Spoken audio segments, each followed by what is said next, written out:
Kejadian ini bermula saat saya bekerja di sebuah perusahaan terkemuka pada 2014 silam.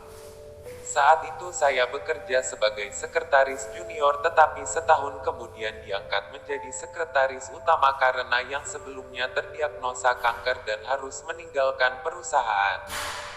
Bos saya berumur 44 tahun, keturunan Jawa Sunda, sudah beristri, dan dikaruniai 4 orang anak.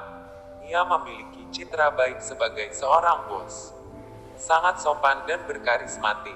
Sedangkan saya memiliki paras menawan, tubuh proporsional, dan sedang menjalani hubungan jarak jauh dengan kekasih. Awalnya, semua berjalan sangat baik dan profesional. Saya selalu menyiapkan apa yang bos butuhkan, termasuk mengikuti kemanapun perjalanan dinasnya. Perlu diketahui, saya dan kekasih sering kali melakukan hal dewasa secara virtual, bahkan bertukar foto vulgar. Hubungan saya dengan bos bermula dari ketidaksengajaan saya mengirimkan foto vulgar itu ke WhatsApp-nya. Saat itu belum ada fitur hapus pesan ke semua. Sambil harap-harap cemas, akhirnya saya buka kembali aplikasi tersebut dan melihat kalau pesannya sudah bercentang biru. Saya mengutuk diri, mencaci kebodohan saya yang tidak bisa melihat kembali nama profil yang akan saya kirimkan foto tersebut. Jantung saya berdegup hingga rasanya mau lari meninggalkan saya. Saya merasa lemas, seolah semua darah turun ke kaki. Tidak ada yang tersisa. Saya menghela napas panjang dan mengumpulkan keberanian untuk mengirimkan pesan, "Maaf, salah kirim, balasku seadanya." Tak lama pesan itu pun centang biru, yang berarti dia belum menutup profil WhatsApp saya. Dia tidak membalas pesan saya. Saya semakin panik dan tidak tahu harus menaruh muka di mana saat bertemu dengannya besok. Esoknya, saya memutuskan untuk berangkat lebih pagi. Semalaman saya tidak bisa tidur. Cemas harus berkata apa saat bertemu dengannya. Terlebih belum lama saya diangkat menjadi sekretaris utama. Bagaimana kalau saya dikeluarkan karena perilaku saya yang kurang baik? Mau ditaruh di mana muka saya? Pikiranku berkecamuk. Sepertinya wajah saya hari ini tidak karuan. Kantung mata saya pastilah hitam karena tidak tidur semalaman suntuk. Selama perjalanan jantung saya berdegup sangat kencang. Mungkin jika ada orang yang berdiri di sebelah saya, mereka akan dengar betapa kencang suaranya. Sesampainya di parkiran kantor, keringat dingin mulai membasahi kening. Perut saya tiba-tiba mulas menahan buku. Saya memasuki lobi kantor dan bergegas ke ruangan bos. Tetapi sebelum itu saya putuskan untuk pergi ke kamar mandi. Melihat bagaimana kondisi wajah saya dan terutama mengumpulkan segala niat juga keberanian untuk meminta maaf atas kebodohan saya. Saya melihat diri saya di cermin kamar mandi. Buruk gerutuku. Saya membuka keran dan membasuh wajah dengan air dingin. Luntur semua make up. Terlihatlah wajah saya yang sesungguhnya. Kantung mata hitam, bibir pucat, kulit kering. Saya menghela napas dan membuka tas untuk mengeluarkan patch make up. Hitung-hitung mencari kesibukan agar tidak terlalu gugup. Di tengah memakai foundation saya melihat jam. Masih ada waktu untuk mengumpulkan keberanian sebelum akhirnya dia datang, gumamku. Selesai make up, saya kembali menatap pantulan diri di cermin. Sebenarnya saya tidak jelek kok. Hanya saja malu karena salah kirim foto itu, kataku dalam hati. Setelah cukup berhias, saya keluar dan duduk di meja dekat ruangannya. Berulang kali saya melirik jam tangan untuk melihat berapa lama lagi ia akan datang. Bos saya adalah orang yang tepat waktu. Dia selalu datang di jam yang sama. Jadi, tidak sulit mengetahui kapan ia akan tiba. Saat aku melirik jam tanganku yang entah sudah kesekian kali, derap langkahnya mulai terdengar mendekat. Aku berdiri dan merapikan baju. Ia membuka pintu. "Selamat pagi," ucapnya sambil tersenyum dan berlalu masuk ke dalam ruangannya. Saya hanya tersenyum dan menjawab sapaannya seperti biasa. Hari ini aku harus minta maaf, niatku. Selama 1 hari itu, ia terlihat biasa sekali. Tidak menginstruksikan hal aneh. Benar-benar respek saya dengannya. Berulang kali saya mengintip ke dalam ruangan untuk meminta maaf, tapi kata itu sepertinya susah kali terlontar dari bibir saya. 1 hari hampir terlewati. Ketika ia keluar dari ruangan dan berhenti di depan meja saya, ia bertanya, "Kamu pulang jam berapa?" Tanyanya. "Sebentar lagi akan pulang, Pak," jawabku. "Bisa temani saya minum kopi?" Tanyanya. Mendengar ajakannya itu, saya berpikir bahwa inilah saat yang tepat untuk saya meminta maaf. Saya menyetujui ajakan itu. Kami turun dan masuk ke salah satu kedai kopi yang berada di lobi.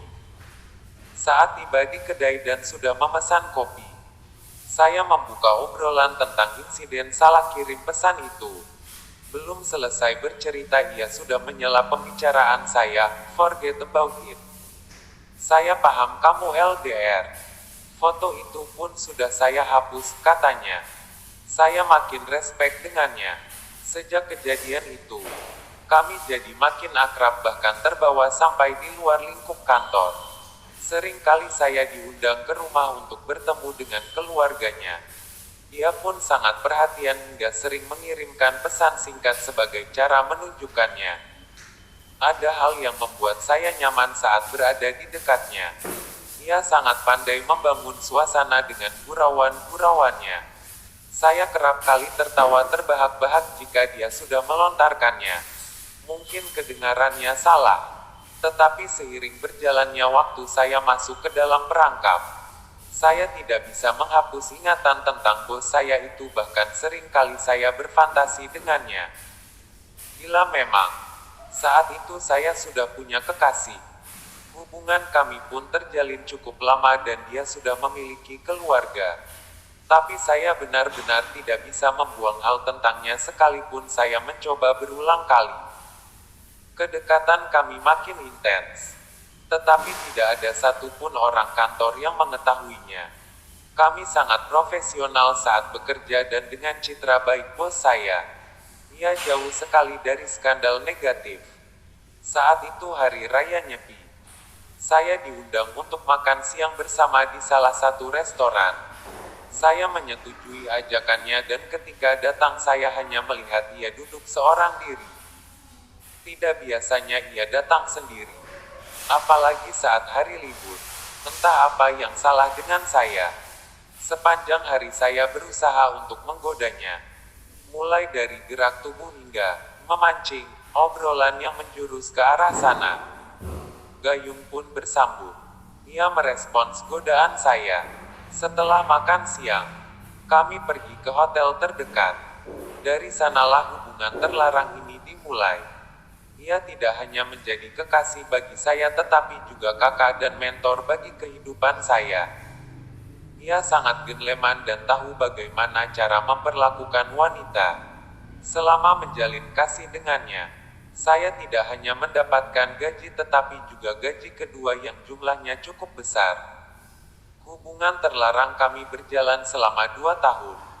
Awal 2015 hingga 2017 dan harus berakhir ketika kekasih saya pulang dari Singapura. Cukup sulit menjalani hubungan terlarang itu jika kekasih saya berada di kota yang sama. Terlebih setelah beberapa bulan kepulangannya ia melamar saya.